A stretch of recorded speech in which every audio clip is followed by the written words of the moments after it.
Hello and welcome back to another week. I thank God for allowing me to continue on this journey, and I hope that whoever this message is for, that they will be blessed. Okay? So this is for you. You're not God. Okay? You are not God. I am who I am. Ezekiel 42. All right, verse 1, toward the north. Then he brought me forth into the utter court, the way toward the north, and he brought me into the chamber that was over against a separate place, and which was before the building toward the north. Verse 2, before the length of 100 cubits was the north door, and the breadth was 50 cubits. What is 50 cubits? Visualize this. 50 cubits is the sum of 200. The sum of 200 pillars in one. Verse 3. Over against the 20 cubits, which were for the inner court, and over against the pavement, which was for the outer court, was gallery against gallery in 3 stories. This is a very large place, so picture it, okay? Verse 4, and before the chambers was a walk of 10 cubits breadth inward, a way of 1 cubit and their doors toward the north, and their doors towards the north. Verse 5, now the upper chambers were shorter, for the galleries were higher than these, than the lower, and then the middlemost of the building. Verse 6, for they were in 3 stories, but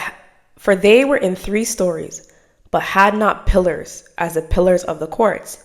Therefore the building was straightened more than the lowest and the middlemost from the ground. So there's power in this, and I need you, the listener, to pay attention and just visualize this place, okay? All right, that was verse 6. Now we're going to go in verse 7. And the wall that was without, over against the chambers, toward the utter court on the forepart of the chambers, the length thereof was 50 cubits. Remember what 50 cubits were. Verse 8. For the length of the chambers that were in the outer court was 50 cubits, and lo, before the temple were 100 cubits.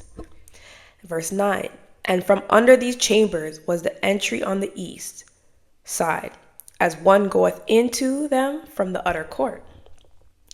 Verse 10, the chambers were in the thickness of the wall of the court toward the east, over against a separate place, and over against the building. The chambers, remember, the chambers were thick. But watch how I, the Lord thy God, will come through for you. Verse 11, and the way before them was like the appearance of the chambers which were toward the north, as long as they, and as broad as they, and all their goings out were both according to their fashions and according to their doors. This is the tabernacle. Verse 12, and according to the doors of the chambers that were toward the south was a door in the head of the way, even the way directly before the wall toward the east, as one entereth into them. Verse 13, then he said unto me, the north chamber and the south chambers, which are before the separate place, they be holy chambers, where the priests that approach unto the Lord shall eat the most holy things. There shall they lay the most holy things and the meat offerings and the sin of offerings and the trespass offerings, for the place is holy.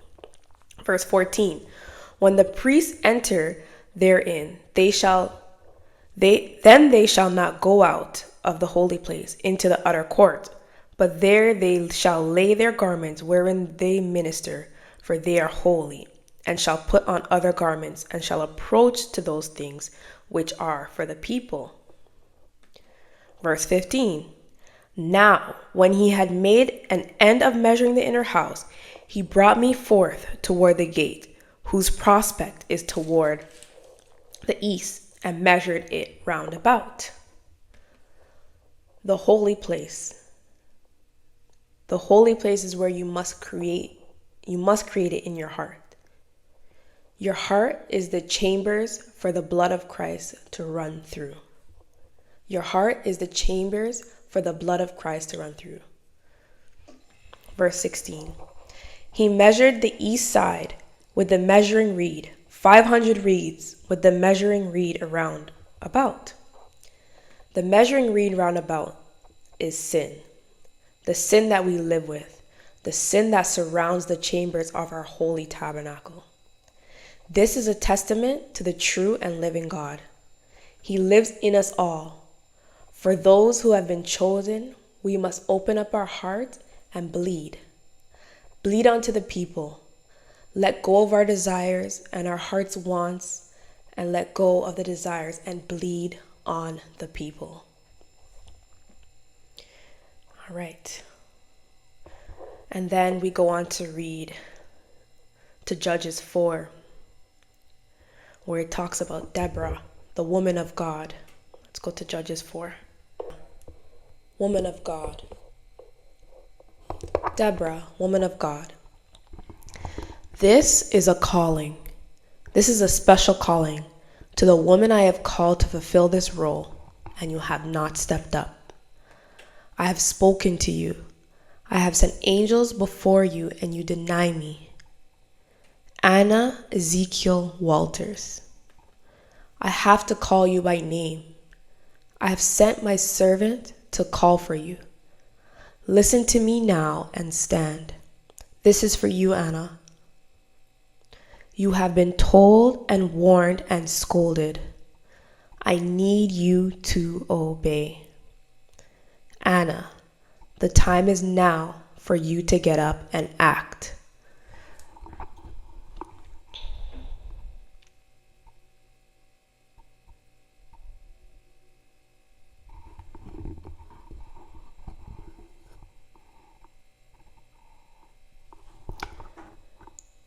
He is not forgiven nor forgotten. He knew you before you knew yourself. The Lord has waited long enough, and it's time for you to act. My servant knows you not, but she knows the will of God for you and your life, to follow me and to follow my commands. Anna, come up hither, and I will give you rest. Stop running from me. You have a purpose for my will, and it has to be done. Thus said the Lord.